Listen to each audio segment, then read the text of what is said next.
So hello good morning and welcome back to my YouTube channel. તો તમને ખબર હશે કે જ્યારે ટેબલ ઘસવા ટાઈમે મેં તમને કીધું હતું કે મતલબ કિશોર કાકાએ મને એમ કીધું હતું કે ટેબલ ઘસીને તુરંત જ પ્રાઇમર મારવો પડશે કેમ કે વાતાવરણ બહુ ખરાબ છે, એટલા માટે શાયદ કલર પછી આપણે કરી તો ઉખડી જશે.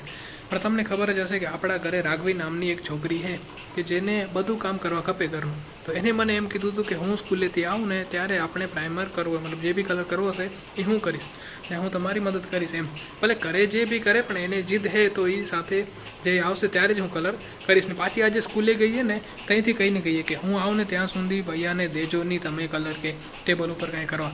તો એ આવશે પછી આપણે કામ ચાલુ કરશું. હવે આપણે આ રિસ્ક તો લીધું હોય, આગળ કલર ઉખડી જશે તો ભગવાનની મરજી. બાકી રાઘવી આવશે એના પછી જ પ્રાઇમર કે કલરનું કામ થશે. ને હમણાં કંઈક વાગેરા સવારના 11. તો રાઘવી સ્કૂલથી આવી ગઈ ને આપણો આ જે કલર હતો ને એ બી તૈયાર થઈ ગયો. આની અંદર થોડુંક થિનર આપે મિક્સ કર્યું હોય ને હવે રાઘવી પીસી બોડીને કલર કરશે. હાથ ભરીશ મારું, ઊભી રે, મને નીચે રાખવા દે. ઊભી રે. પ્રોફેશનલ પેન્ટર આયા હે બધા. બાપુ આ જો જગ્યા રહી જારી જો હે ને, એક માળું આમ પૂરું કરતી આવતું. ખાવાની જરૂર નથી એ બાપુ, ખાલી કલર કરવા દો. હે ઓય કાલે બુકમાં કલર કરતી હતી, આજે ટેબલમાં કલર કરી હતી. પેલો આ તો પૂરું કર, તું એક જગ્યાથી પૂરું કર પછી અહીંયા ચાલુ કરજે. અમારા ભાઈ દોડાયા બોડા હે, જે બી કામ હોય બધું કરવા ખપે એને.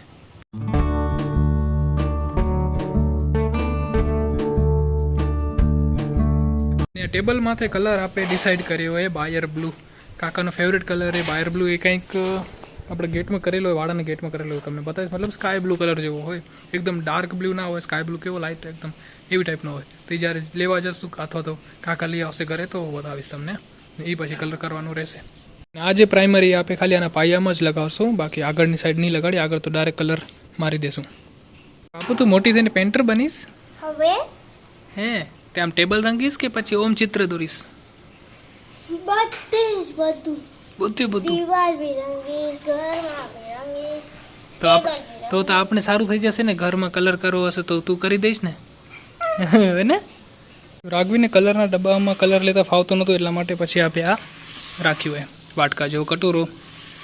હવે એમાંથી કલર લઈને આમાં લગાડી દે. હા, એમાં અમે સાબુ રાખતા હતા પણ હવે જૂનો થઈ ગયો. તમે લોકો આ ટેબલ જોઈને કંટાળી ગયા હશો કેમ કે પાછલા 2-3 વ્લોગથી આ ટેબલ આપણી હાલી આવીને કામ એનું પૂરું નથી થતું. તો આ ટેબલ શું હોય અને આ ટેબલ આપણે શું કરનાર હું તમને ભવિષ્યમાં જ કહીશ, મતલબ આ આવનારા વ્લોગ્સમાં કહીશ. હાલ ઘડી તો આપણો ટાર્ગેટ એ છે કે આ ટેબલને ગમે તેમ કરીને આપણે પૂરી કરવાની છે. અને ટેબલ ક્યાં લાગશે એ બી આપણે આવતા વ્લોગમાં જોશું.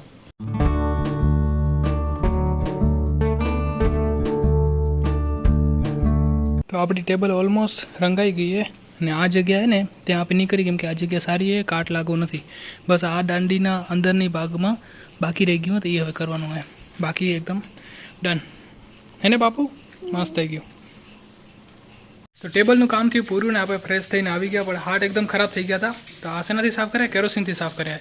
રાઘવી હજી કેરોસીનથી હાથ ને પગને ધોરી. મેં શું પગમાં બે બ્રશ છવાડી દીધા હતા કલરના. એટલે આપણે જવું નખત્રાણા જો આ લાઇટ ચેન્જ કરવાની ને આપણે જે કલર લેવો હોય આપણે કલર લેતા આવી. ને આ લાઇટ કેની છે તમને ખબર જ હશે, આ મહાનુભાવની છે.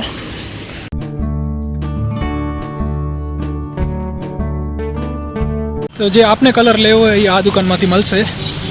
તો જો આટલા બધા શેડ પણ આની અંદર ક્યાંય બાયર બ્લુ નથી. સ્કાય બ્લુ ને એ બધા હે, ફિરોઝી હે, હા એ પર્પલ હે, પણ આપને બાયર બ્લુ ખપેરો. હવે ભાઈ ગોતેતરા મળી છે તો સારી વાત હે. તો ફાઇનલી ભાઈએ ઘણી મહેનત પછી આપણે આ બાયર બ્લુ ગોતી દીધો હોય. તો જો ભાઈએ આપને કયો બાયર બ્લુનો શેડ કાઢી દીધો હતો પણ એના કારણે બાયર બ્લુનો કલર નહોતો. હવે એને મને આ ઓક્સફર્ડ બ્લુ દીધો હોય. હવે કાકાને પૂછવું પડશે આ કલર હાલશે કે નહીં, તો પડી પાછો એને ચેન્જ કરવો પડશે. કલર આપને આ કલર કરવો હોય. કેવો કલર હે કેતા? કયો કલર હે કેતા? ગેસ કર. ઓરેન્જ નથી, બ્લુ હે યાર. જો આ બાજુ અહીંયા આ ને આવો કલર હશે. જો હવે બધા ડબ્બામાં નિશાન હોય કે આવો કલર હે અંદર. આ કલર થી ટેબલ રંગવી હે. માથું દુખેરું, બાપુનું માથું દુખેરું. તઈ ઊંઘ આવે તો સુઈ જા. જમીશ ને તું સુઈ જા. કાં સુઈ જા ને તું, ઊંઘ આવે ને. તો દાબેલી વગર નો રહી ગયો. આ દાબેલીનું એટલા માટે કરી કેમ કે ઘરે આવ્યા હતા ફુવા ને એ લોકો આવ્યા હતા તો શું મેં દાબેલી મંગાવી હતી અને દાબેલી ખાધી હતી ને હું નીકળી ગયો હતો બારે નખત્રાણા જાઉં તો કલર લેવા માટે એટલે કેરી કે દાબેલીથી રહી ગયો હતું. હજી હે ટેન્શન ના લે. આ જમવામાં ઈ છે જો ને ઉમા પડી તે પાણી ઓય જમવામાં આજે દાબેલી છે. ઓરે આજે આ ભાઈ તરફથી એક પાર્ટી છે કેમ કે આ ભાઈનો જન્મદિવસ છે અને આપણે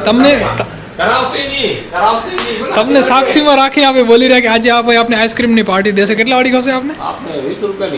20 રૂપિયાની આઈસ્ક્રીમ. હવે જો હવે તે આઈસ્ક્રીમ ના કરાવે તો જોજે કેટલા અમે જમીને આયા ને તું ભલે ના જમ્યો મોંઘું થઈ જશે અરે ના પછી મોંઘું પડશે. શું કરવું હવે?